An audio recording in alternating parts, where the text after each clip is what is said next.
दोस्तों एक बहुत बड़ी डिप्लोमेटिक मूव है और वो ये है कि जो आर्मी चीफ्स हैं उनकी एक मुलाकात हुई है भारत के अंदर। सो ये बहुत इंपॉर्टेंट डेवलपमेंट है। इसके बहुत सारे लेसन हैं। पहला लेसन तो ये है, देखिए Canada is a part of that and Canada का मैं देख रहा था कि डेप्यूटी जो आर्मी चीफ है वो आए हुए हैं वहाँ पे इंडिया के अंदर।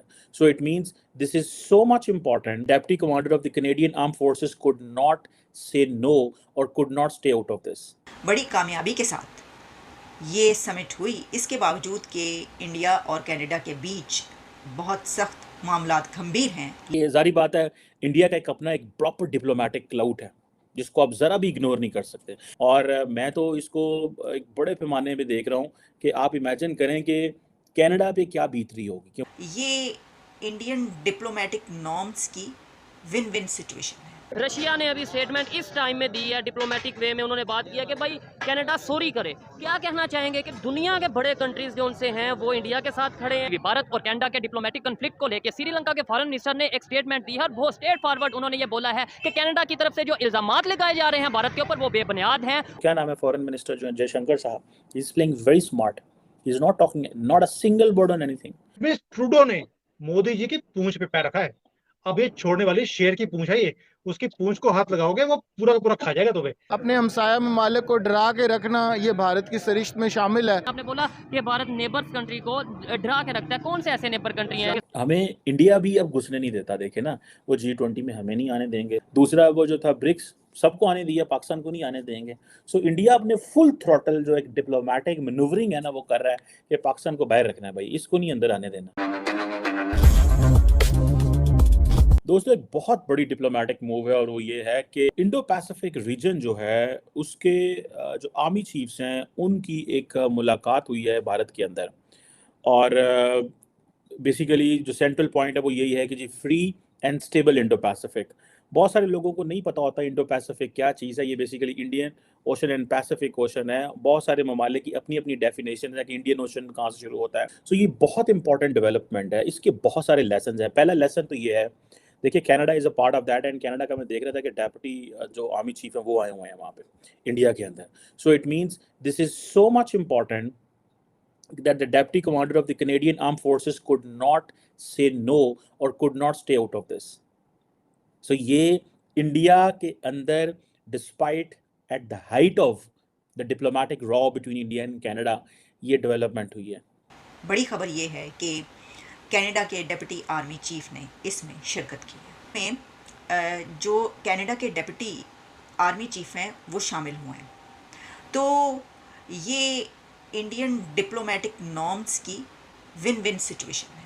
वो ऐसे कि जो हालात हैं, जो गंभीर सूरत हाल है और जो नाजुक सूरत हाल है इंडिया और कनाडा के बीच, तो ऐसा हो सकता था और ऐसा हुआ करता है। कई मरतबा ऐसा हुआ है कंट्रीज़ के बीच जब हालात इतने इस नहज पर पहुंच जाएं और बहुत ही ख़राब हो जाएं, तो मतलब एक्सट्रीमी लेवल पर चले जाएं, तो फिर वो या तो बायकॉट कर देता है कोई कंट्री, और या फिर ये होता है कि कंट्री मना कर देता है कि आपको आने की ज़रूरत नहीं है। तो ये भी यानी या जो इंडिया की फॉरेन पॉलिसी की इतनी ज़्यादा तारीफ़ की जाती है, तो यहाँ पर हमें ये चीज़ नज़र आती है।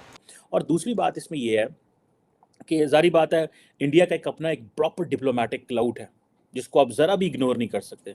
अगर आप ये देखें कि अगर इंडिया का ये जो डिप्लोमेटिक क्लाउड है, इसको आप इस सेंस में ले जाएं कि इंडिया के इस डिप्लोमेटिक क्लाउड की वजह से एक इंटरनेशनली जो एक अमेरिका को एक एक कंट्री मिल गया इस खित्ते के अंदर, और वो कंट्री जो है वो अपना एक इनपुट दे रहा है जो जो अमेरिका की एक अप्रोच है इस खित्ते के हवाले से। अब आप ये इमेजिन करें कि इस खित्ते में इंडिया के अलावा कौन है जो अमेरिका के इंटरेस्ट को आगे लेके चल सकता है। कोई ऐसा मुल्क जो आप बता सकें? क्या जापान कर सकता है? उसकी वो कैपेसिटी नहीं है। ऑस्ट्रेलिया कर सकता है? That is too far away. Bangladesh कर सकता है? That is too controversial for the Americans. Pakistan, it is too much aligned with China. Africa, South Africa बहुत साइड पे है। Sri Lanka fighting for its survival. ठीक है जी। Maldives fighting for the environmental challenges जो उनके सामने मौजूद हैं इस वक्त। ठीक है। Indonesia and Malaysia, they don't have that much capacity militarily and they are not central to the world. India ही वो मुल्क है जो इम्पोर्टेंट है, और ये आर्मी चीफ्स की ये कॉन्फ्रेंस बताती है in the height of diplomatic tensions, जबकि इंडिया और अमेरिका की जो टेंशन, इंडिया और कनाडा की जो टेंशंस हैं वो बिल्कुल जो है ना अपनी उस पे अपनी हाइट पे हैं। और क्या है कि Indian army chief general Manoj Pande और chief of the staff of the US army general Randy George 13वीं Indo Pacific army chief conference के ऊपर जो है वो बात कर रहे हैं।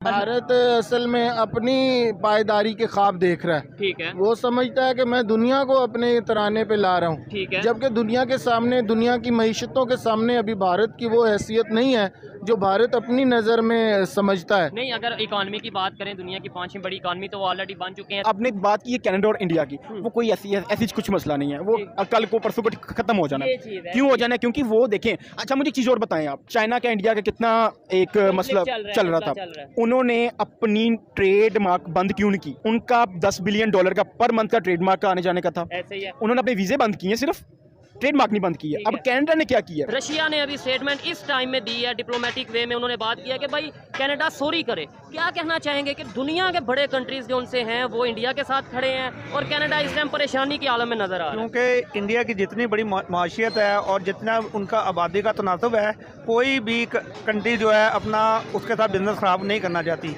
उन्हें अपने बिजनेस के लिए, अपनी माशियत के लिए इंडिया की हर गलती को भी नज़रअंदाज करना पड़ता है। ठीक है। अब एक कैनेडियन वज़ीर आज़म ने स्टांस लिया है, लेकिन कोई भी दुनिया का दूसरा बड़ा ममालिक उसके साथ खड़े होने को तैयार नहीं है। आप पाकिस्तानी मीडिया कहती किसमें? माजर के साथ बात करूंगा, पाकिस्तान के मीडिया के पता क्या हिसाब है इंडियन के ड्रामे का? ये ज़्यादातर ना, मैं आपको बात बताता हूँ, ज़्यादातर सोशल मीडिया और मीडिया ने नफरतें फैलाई हुई हैं, किसी के अंदर की नफरत नहीं है, सब एक जैसे हैं, सब एक मैटर है।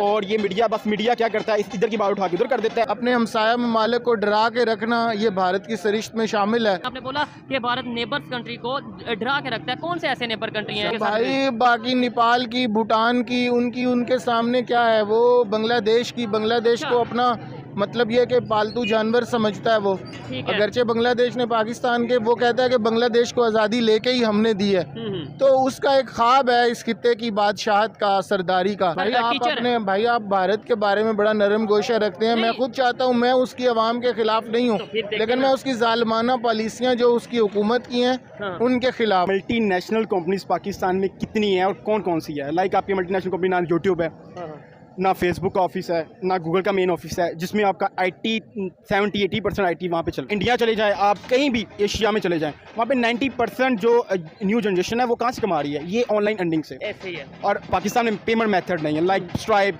PayPal, authorised. दोस्तों, हम सभी जानते हैं कि भारत और कनाडा के बीच बहुत बड़े डिप्लोमेटिक टसल के बाद भारत के लिए एक और बड़ी घटना हुई जिसकी पूरी दुनिया तारीफ कर रही है। दरअसल भारत के अंदर इंडो पैसिफिक रीजन के देश के आर्मी चीफ की मीटिंग हुई जिसमें दुनिया के लगभग 40 से भी ज्यादा देशों के आर्मी चीफ भारत आए हुए हैं और उन्होंने भारत में हो रहे 13वें इंडो पैसिफिक सम्मेलन में भाग लिया। इंडो पैसिफिक रीजन के अंदर जो बड़े बड़े देश है, चाहे वो जापान हो, Fiji, Philippines, Vietnam, south Korea, Singapore, Myanmar या फिर कनाडा हो, सभी देशों ने अपने आर्मी चीफ को भारत के अंदर भेजा और ये काफी सक्सेसफुल कॉन्फ्रेंस रही जिसमें भारत के डिफेंस मंत्री राजनाथ सिंह और साथ साथ भारत के आर्मी चीफ ने भी हिस्सा लिया। और ऐसे समय में, जिस समय भारत और कनाडा के बीच जो पॉलिटिकल टसल चल रहा था, जिसमें न सिर्फ भारत ने कनाडा को जबरदस्त जवाब दिया बल्कि दुनिया को भी यह मैसेज दिया कि अगर भारत के साथ कोई भी देश अननेसेसरी पंगा लेता है तो भारत पीछे नहीं हटेगा और उस देश को उसी की भाषा में जवाब देने वाला है। तो दोस्तों, आज के लिए बस इतना ही। अगर आपको ये वीडियो पसंद आया हो तो वीडियो को लाइक कर दें और हमारे चैनल को सब्सक्राइब कर